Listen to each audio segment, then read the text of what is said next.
Almost every player has encountered low frame rates. Often a game is running fine, then begins to stutter, and when the character enters a big city or complex environment, your view starts looking like slideshow and things get visibly choppy when you turn the camera fast and swaying objects like hair or banners move less fluidly.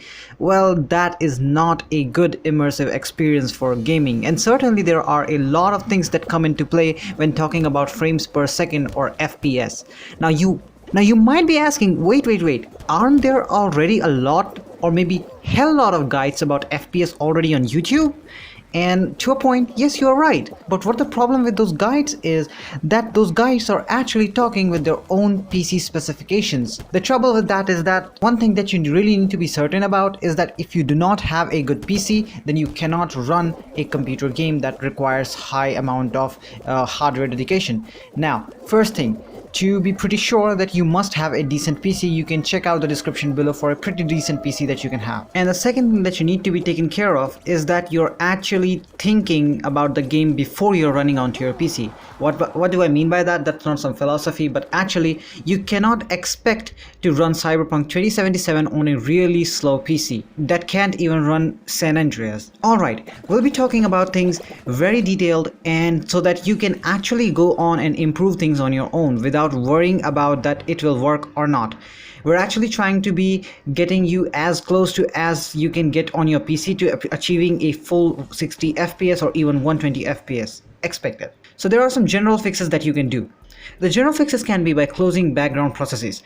Now, first make sure that no other programs are slowing things down. Open up Task Manager and click on CPU and memory tabs to check whether anything is using up large chunks of your CPU or RAM. For instance, you can have dozens of Chrome tabs open up. The trouble with even using Chrome is that when you open up Task Manager and see that Chrome is running, you'll actually see more than 7 processes of Chrome alone running, even if you have one tab open, and that's one of the biggest things that can consume your RAM and CPU. So the thing is that you need to go into Task Manager and disable or kill those processes that you do not need. And by that I do not mean that you need to kill every single process, because some process might be important for your CPU to run. Another general fix would be to update games themselves. Now, people do not know about this, but the games update that are generally released every month or every week are actually hot fixes or major performance impacts. The thing is, especially early in life cycle of games, developer release patches with major performance impacts. Enable automatic update that will ensure that you don't miss one. Why is that necessary? Because game manufacturers generally release day-to-day updates or even weekly updates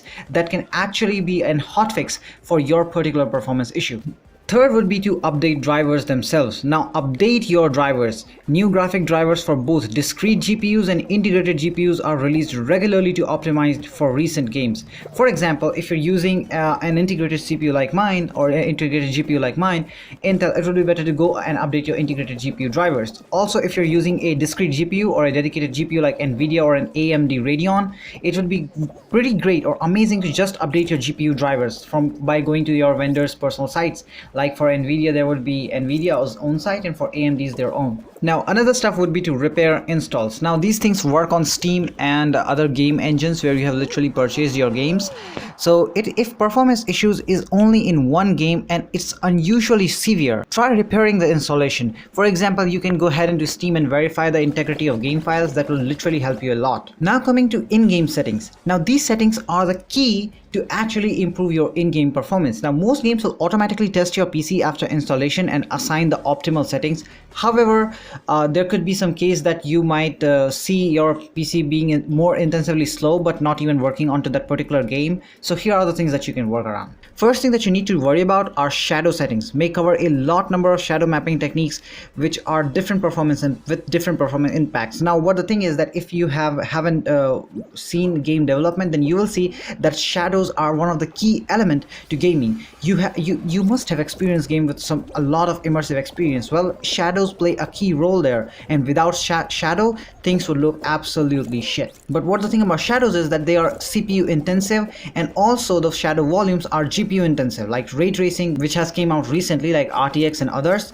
These calculate rays and even smooth edges of casting shadows, so it's better to lower down the shadow requirements. You can go into and head into your game settings, and you're gonna see shadow settings. Just disable them. Do not disable them. them, you can turn it to them at their lowest so that you can at least experience a quite good amount of graphics in your game. Now you must have heard about anti-aliasing or AA, which smooths out the jagged edges, which is called aliasing actually. Now this appears on like digital objects that are made out of square pixels. Now anti-aliasing is important for some people and for some it is not. Now the thing about anti-aliasing is that it's heavily GPU intensive. Too much GPU intensive. You cannot even imagine how much amount of GPU does anti-aliasing takes away. Now FXAA, for example, has smaller impact than MSAA. Now you must have heard these terms when you're into your game settings, and you can see FXAA and MSAA, and even like anisotropic filtering, it's too much. So I would rather recommend to go with the lowest. For example, you can take about 2x or 4x, maybe even 2x would be quite a good improvement for your performance. Another thing that I can tell you is dynamic reflections. Reflections are a key element of games. They are built using global illumination, and this global illumination helps those objects that can actually reflect light.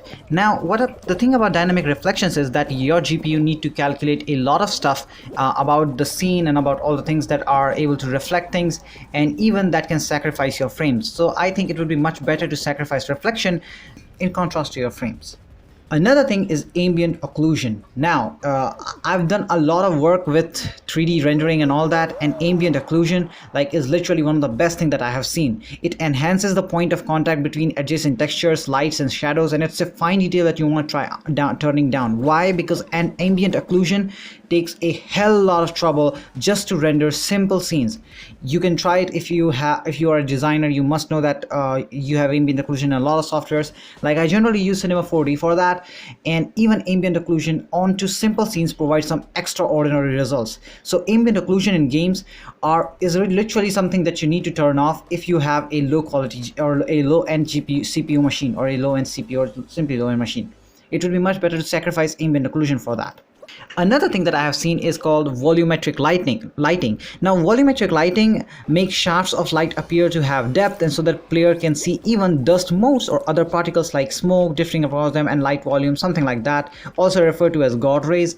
But what the trouble is that they have a huge significant performance cost in games, so I would rather recommend to lowering it down or even disable. Another thing that I have is called motion blur. So I personally am not a big fan of motion blur. I think it's more often an effect to simulate the operation of traditional camera by blurring the background subject as player perspective wheels from one place to another.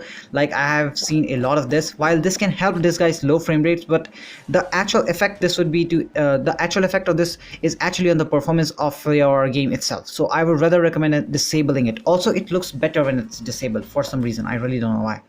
The last thing that I can give you is called or you might already know, is called resolution.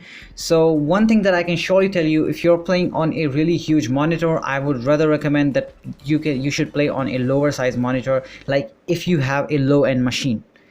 Do not expect to play on 4K if you have a really low end machine. That won't make any sense. Why? Because your CPU and GPU needs to work extra hard to render every single frame on a 4K screen. So go for 1080p or 720 or even lower. You can test them out particularly and see which one provides you the best. And that would be the absolute complete to detail FPS guide that you can have and actually apply these settings in your game and see if they provide you with some really good and amazing results. So I hope that you enjoyed this video. Make sure that you like, subscribe and share, and also tell me down below in comments what do you want more. And thanks for watching. Signing out.